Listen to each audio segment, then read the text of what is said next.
Halo, semangat pagi. Kami dari tim KKN PPM UGM YO 138 akan menjelaskan tentang edukasi desain grafis poster penunjang publikasi desa wisata. Penjelasan edukasi ini terdiri dari 3 pokok materi.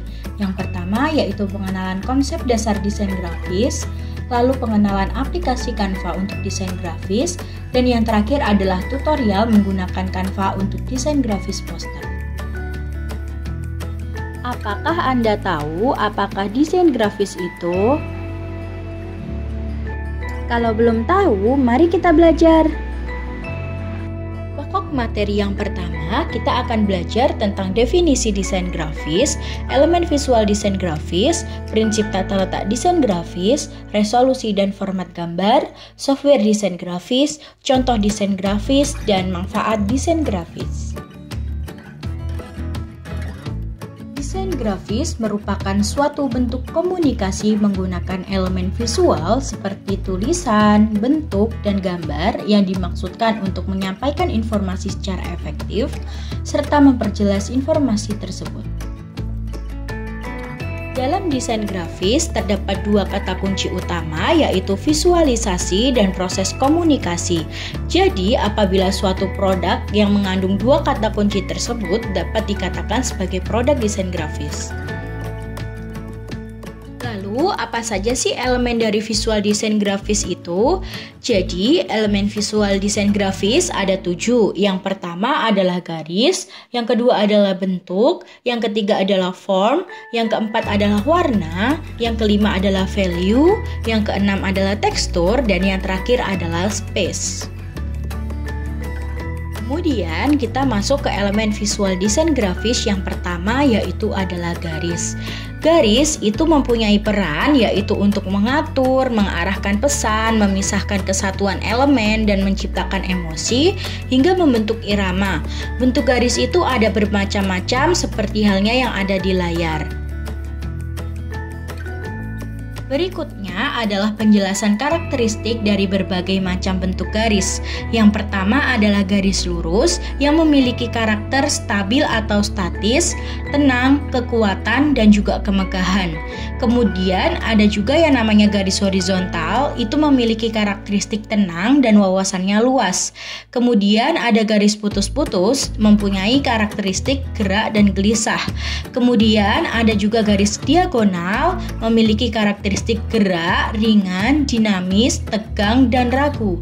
Garis lengkung memiliki karakteristik luas, lamban, irama, dan juga santai.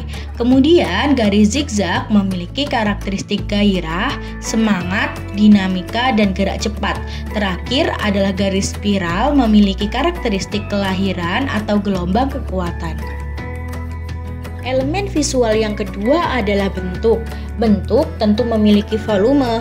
Bentuk terbentuk dari garis-garis yang saling berhubungan satu sama lain dan akhirnya membentuk suatu pola. Seperti kita ketahui bahwa bentuk itu ada bermacam-macam, di antaranya adalah bentuk geometri seperti lingkaran, persegi, dan juga segitiga. Sedangkan bentuk organik itu bentuknya seperti bentuk-bentuk yang ada di alam yaitu awan, daun, dan juga api. Sama halnya dengan garis, bentuk juga memiliki karakteristik sebagai unsur tata letak. Yang pertama adalah bidang horizontal dan vertikal, memiliki karakteristik tenang, statis, stabil, dan teratur. Kemudian ada bidang bundar, memiliki karakteristik santai, kadang stabil, dan juga kadang bergerak. Nah, yang ketiga, ada bidang segitiga, yaitu memiliki karakteristik statis dan dinamis. Yang terakhir adalah bidang bergelombang, memiliki karakteristik irama, kehidupan, dan gerak. Elemen visual yang ketiga adalah warna. Warna adalah elemen desain yang paling penting karena menawarkan visual yang berdampak langsung kepada emosi audiens dalam sekalinya pandang. Warna ada bermacam-macam seperti yang bisa dilihat pada layar. Warna itu bisa dibagi menjadi warna primer, warna sekunder, warna analogus, dan lain-lain. Berikut adalah penjelasan dari pembagian warna. Yang pertama adalah warna primer yang merupakan dasar roda warna yaitu merah, kuning, dan juga biru. Warna sekunder merupakan campuran dari warna primer, misalnya biru dan kuning menjadi hijau. Warna tersier adalah campuran dari warna primer dan sekunder, misalnya adalah merah dan hijau menjadi coklat. Kemudian ada warna analogus, yaitu deretan warna yang letaknya berdampingan, misalnya adalah warna hijau menjadi kuning. Warna komplementer merupakan dua warna yang memiliki kesan berlawanan, misalnya adalah warna merah dengan hijau. Kemudian ada warna monokromatik, merupakan gelap terang sebuah shade warna dengan mencampurkan warna putih dengan hitam. Ada pula warna hangat yang merupakan kelompok warna dalam rentang setengah lingkaran, seperti pada gambar mulai warna merah hingga kuning. Dan yang terakhir adalah warna dingin, merupakan kelompok warna dalam rentang setengah lingkaran mulai warna hijau hingga ungu. Elemen visual desain grafis yang selanjutnya adalah tekstur. Tekstur adalah elemen yang menampilkan sifat permukaan benda asli, menambah kekayaan visual dan dimensi pada desain. Kemudian ada elemen space. Space mengacu pada jarak atau ketersediaan ruang. Space ini sangat penting dalam desain. Apabila desain yang penuh, tentu akan membingungkan audiens untuk memberikan kenyamanan dan fokus mata dalam menangkap pesan. Untuk mengantisipasi hal tersebut, kami memiliki sebuah tips, yaitu sediakan ruang kosong di posisi yang tepat, dapat menambahkan ruang kosong di sekitar tepi halaman, tepi teks grafis, menambah paragraf baris, dan juga letter spacing. Berikutnya adalah elemen visual form, yaitu sebuah elemen yang terbentuk seperti 3D permainan gelap dan terang. Form ini sangat berpengaruh besar dalam sebuah foto. Karena penting dalam sebuah foto, maka kami memiliki sebuah tips, yaitu berikan konsistensi arah cahaya dalam satu frame desain untuk membentuk sebuah elemen form. Elemen visual berikutnya adalah value. Value harus dikemas selaras dengan konsep desain yang kita usung agar ada keharmonisan di antara keduanya. Selain itu juga supaya hasilnya desain akan lebih kuat. Anda harus dapat memutuskan konsep apa yang harus diterapkan dalam desain supaya value yang ingin Anda sampaikan mudah diterima oleh audiens. Dalam desain grafis diperlukan adanya prinsip tata letak. Prinsip tata letak terdiri dari 6. Yang pertama adalah proporsi, kemudian ada kesatuan, ada keseimbangan, repetisi, irama, dan juga kontras. Proporsi merupakan perbandingan antara bagian yang satu dengan yang lainnya dan antara setiap bagian dengan keseluruhan pada suatu komposisi. Keseimbangan merupakan kesamaan dari unsur-unsur yang berlawanan tetapi saling memerlukan karena dapat menciptakan satu kesatuan. Kemudian ada irama yang merupakan kesan gerak yang timbul dari unsur seni dalam sebuah komposisi. Irama dapat dibentuk dengan pengulangan, pergantian, perubahan ukuran, dan juga gerak mengalun. Kontras merupakan perbedaan dalam elemen visual yang bisa membuat sebuah objek yang dapat dibedakan dari objek lainnya. Kemudian ada repetisi. Repetisi dilakukan dengan membentuk suatu gaya atau corak dan menerapkannya pada elemen yang serupa. Dibuat dengan pengulangan unsur visual yang teratur, tenang, dan konsisten. Adanya repetisi mengajak mata pembaca untuk mengikuti arah gerakan yang terjadi pada sebuah karya visual. Prinsip tata letak yang terakhir adalah kesatuan. Setiap karya seni dibentuk oleh unsur-unsur tidak tampil secara terpisah, melainkan harus saling berhubungan dan membentuk satu kesatuan yang utuh, bermakna, dan juga harmoni. Selanjutnya adalah materi, resolusi, dan format gambar. Resolusi merupakan ukuran untuk menggambarkan ketajaman dan kejelasan dari suatu gambar.